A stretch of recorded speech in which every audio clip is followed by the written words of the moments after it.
Hi, folks. It's Mrs. Phillips here, trying to provide a little bit of feedback to those of you who are doing your close reading, have submitted your critical analysis of yesterday's article, The Danger of a Single Story, and are ready to move on to your analysis of the bleak reality of the Instagram experience. In glancing at the critical analysis work that has been submitted from yesterday, I wanted to provide a little bit of feedback on how to go from identifying your rhetorical devices to actually interpreting how those devices impact the audience. So, just as a reminder, I want you to think about the fact that you're moving up and down that Bloom's taxonomy, that pyramid diagram that I showed you yesterday, that pushes you to use your higher order thinking in order to interpret what's going on with the work and actually evaluate it. So, first off, what you should be doing is using your booklet to identify the use of devices. So, that's fairly easy. You can look through and pull out what the author is doing in their writing. So, yesterday we did this together. We talked about paradox, we talked about parallelism, we talked about anaphora, we talked about the various things that Adichie is doing in her writing. Now, I want to show you how you can take this and actually talk about interpretation. So, some of you might have talked about anecdote. One of the first thing that she uses in her piece is anecdote. These are the short personal stories that she tells throughout the article in order to make her point. Now, in terms of interpretation, an anecdote usually has the effect of helping the reader personally connect to the author's experience.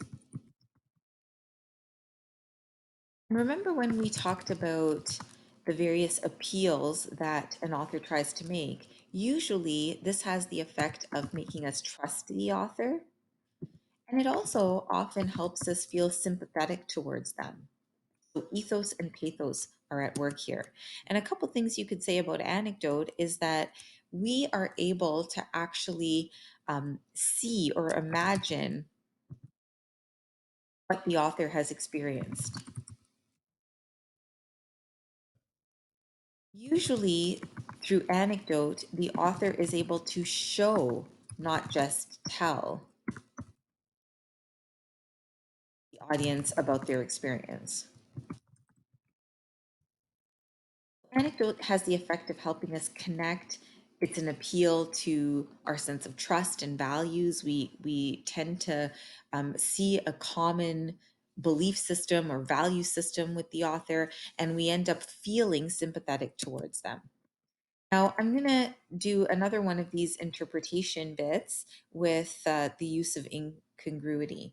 So, in this section right here, when she says, but what is important about his writing is that it represents the beginning of a tradition of telling African stories in the West, a tradition of sub Saharan Africa as a place of negatives, of difference, of darkness, of people who, in the words of the wonderful poet Rudyard Kipling, are half devil, half child. This little bit I would call an example of incongruity because she's showing us a little bit of Western writing that really does go like, although it doesn't work against her argument, it feels like it's very different from the rest of the tone of her piece. So if we were to talk about incongruity in her writing, and I think another example of this is the American Psycho reference. It seems to kind of stand in opposition to what she's saying. She's holding on to like a single story in order to be ironic and make a point. The incongruity, it stands out to the reader as odd within her argument. It feels ironic and often sarcastic. It sets a sarcastic tone within her argument. So the effect of this is that A, pathos, it makes the reader feel uncomfortable.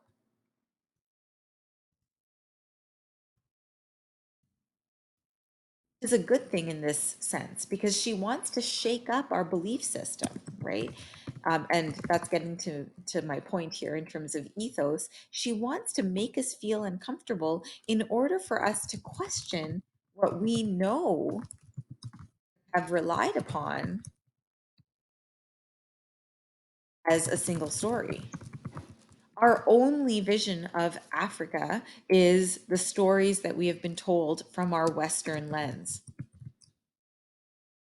So when she shows us the like how odd this is or how strange this is from an African perspective, we ourselves, feel uncomfortable. We feel like our belief system, our value system is being challenged, and it helps us change our perspective and um, be open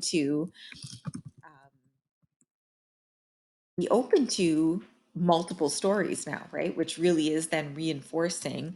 We become open to multiple stories,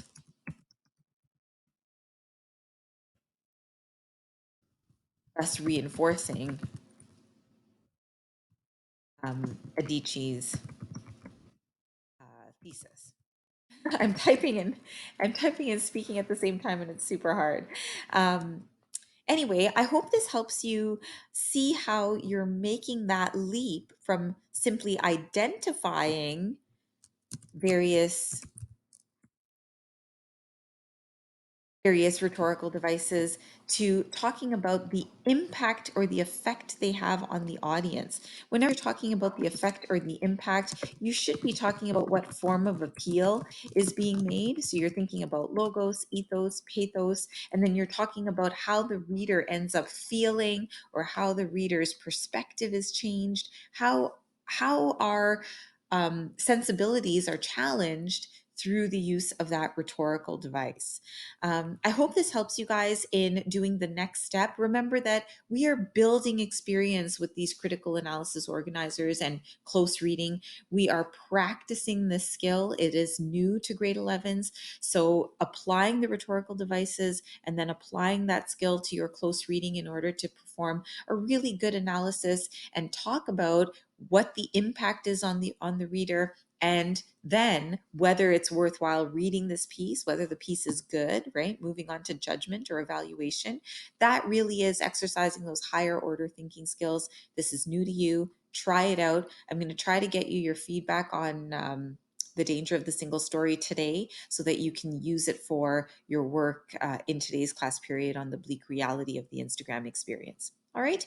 So good luck with all of that, folks. If you have questions, please shoot me an email. Check for comments in your Dropbox. Have a good day.